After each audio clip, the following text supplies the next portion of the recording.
भगवद गीता की शुरुआत महाभारत युद्ध के दोषों को ठीक करने और धर्म के मार्ग को स्पष्ट करने के उद्देश्य से हुई थी। भगवद गीता को गीतोपनिषद भी कहते हैं क्योंकि इसमें वेदों का तत्व और तत्वज्ञान सम्मिलित है।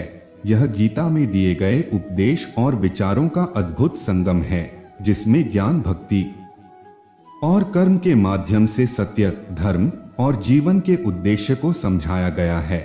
भगवद गीता की कथा महाभारत के युद्ध के समय के दृश्यों में उपलब्ध होती है। महाभारत का मुख्य कथानक श्रृंखला दिव्य दृष्टि धृतराष्ट्र और संजय के माध्यम से सुनाई जाती है। भगवद गीता अर्जुन और श्री कृष्ण के बीच के संवाद का विवरण भी महाभारत के इस प्रमुख भाग में मिलता है।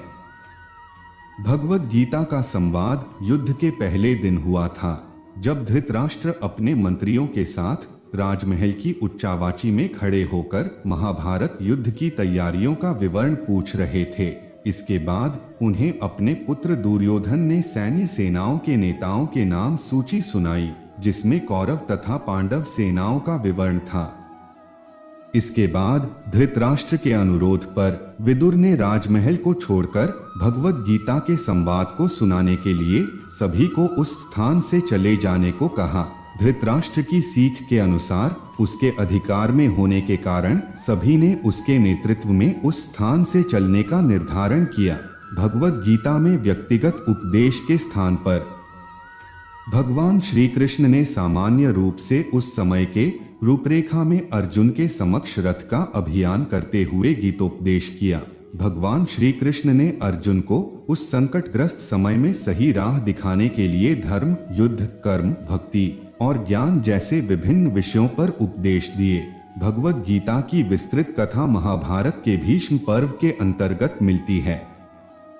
महाभारत युद्ध के पूर्व पांडव और कौरवों के बीच युद्ध के समय अर्जुन ने अवसाद की स्थिति में आकर युद्ध के लिए तैयार नहीं होने का विकल्प मन में रखा। वह युद्ध में अपने नाना, गुरु, भ्राता, चाचा, शिक्षक, शिष्य, मामा, बाप और पुत्र जैसे संबंधियों के विरुद्ध लड़ने के लिए असमर्थ और दुविधा में थे।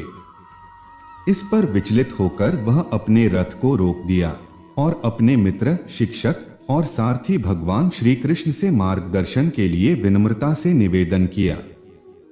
भगवान श्री कृष्ण ने उस समय अर्जुन के संकट को समझते हुए और उसके भावनाओं का सम्मान करते हुए उसे जीवन के विभिन्न पहलुओं पर चिंतन करने के लिए गीतोपदेश दिए। गीता में भगवान श्री कृष्ण ने अर्जुन को विभिन्न विषयों पर उपदेश दिए। नंबर 1, कर्मयोग। गीता में कर्मयोग का महत्वपूर्ण वर्णन है, जिसमें भगवान कृष्ण ने बताया कि कर्मों को समर्पित करते हुए निष्काम भाव से कार्य करना चाहिए और फल के लिए अनासक्त रहना चाहिए। नंबर 2, भक्ति योग। भगवान कृष्ण ने भक्ति का महत्व बताया और सच्ची भक्ति द्वारा उसे प्राप्त किया जा सकता है। नंबर 3, ज्ञान योग। ज्ञान के माध्यम से आत्मा को अमृतत्व और मोक्ष की प्राप्ति होती है, जिसका महत्वपूर्ण वर्णन गीता में किया गया है। नंबर 4, समत्वम। भगवान श्री कृष्ण ने समत्व का महत्व बताया, जिसका अर्थ है सुख और दुख, लाभ और हानि, जीत और पराजय के समान भाव रखना। नंबर 5, धर्मयुद्ध। गीता में धर्मयुद्ध के संदर्भ में भी विस्तार से चर्चा की गई, जिसमें भगवान कृष्ण ने अर्जुन को युद्ध में कर्तव्यनिष्ठ रहने की प्रेरणा दी। नंबर 6, आत्मतत्व और आत्मज्ञान। गीता में आत्मतत्व का महत्वपूर्ण वर्णन है, जिसमें आत्मा की अविनाशिता, नित्यता और अजन्मता के बारे में ज्ञान दिया गया है। इससे जीवात्मा के स्वरूप का समझना संभव होता है और व्यक्ति अपने असली स्वभाव को समझकर अपने कर्मों को सही रूप से समर्पित कर सकता है। नंबर 7, भक्ति का मार्ग। भगवान श्री कृष्ण ने भक्ति के मार्ग का वर्णन किया है, जिससे भक्त भगवान के प्रति अनुराग रखकर सुलभ रूप से उसे प्राप्त कर सकता है।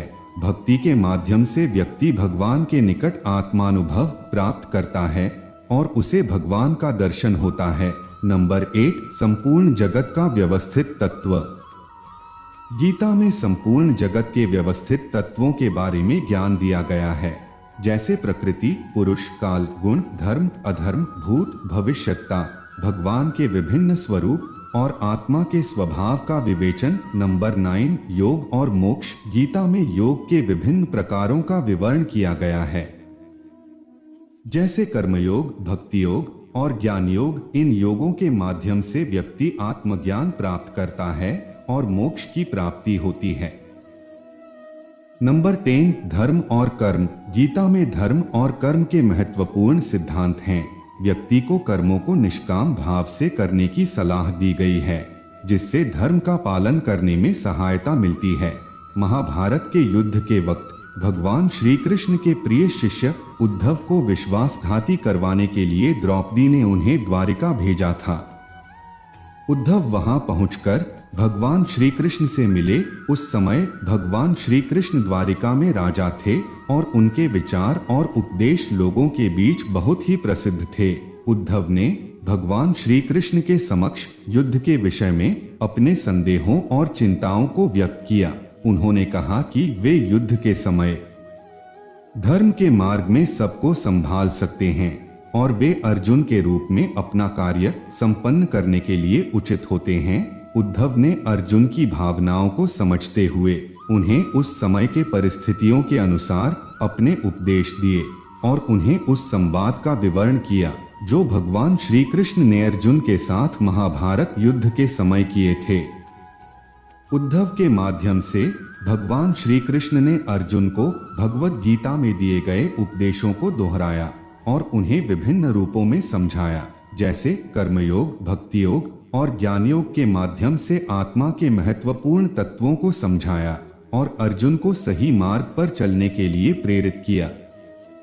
भगवान कृष्ण ने यह भी समझाया कि कर्मयोग के माध्यम से सही कर्म करना और उसके फल को भगवान की अर्पण करना योग्यता और समता का मार्ग है। भक्ति योग में आत्मनिरीक्षण और भगवान के प्रति अनुराग के माध्यम से भक्ति भी मुक्ति का मार्ग है। भगवद गीता के विषय में अर्जुन के संदेहों को दूर करने के लिए भगवान श्री कृष्ण ने और भी विभिन्न विषयों पर विचार किया, जैसे आत्मा, शरीर, मोक्ष, संसार, जन्म मरण, संप्रदाय, योग, भाग्य, धर्म और अधर्म, भूत भविष्य, विज्ञान, संपत्ति, सुख दुख और भगवान के नाम का महत्व आदि। भगवद गीता की विस्तृत कथा में भगवान श्री कृष्ण ने अर्जुन को संसार, योग, धर्म और जीवन के विभिन्न पहलुओं को समझाया और उसे युद्ध में समर्थन के लिए प्रेरित किया। भगवद गीता में उपदेशों का संवाद युद्ध के पूर्व और युद्ध के दौरान दोनों समय में हुआ था। यह गीता के रूप में भगवान श्री कृष्ण के उपदेशों का अद्भुत संगम है, जो मनुष्य के जीवन के सार्थकता, धर्म और मोक्ष के मार्ग को समझाने में मदद करता है।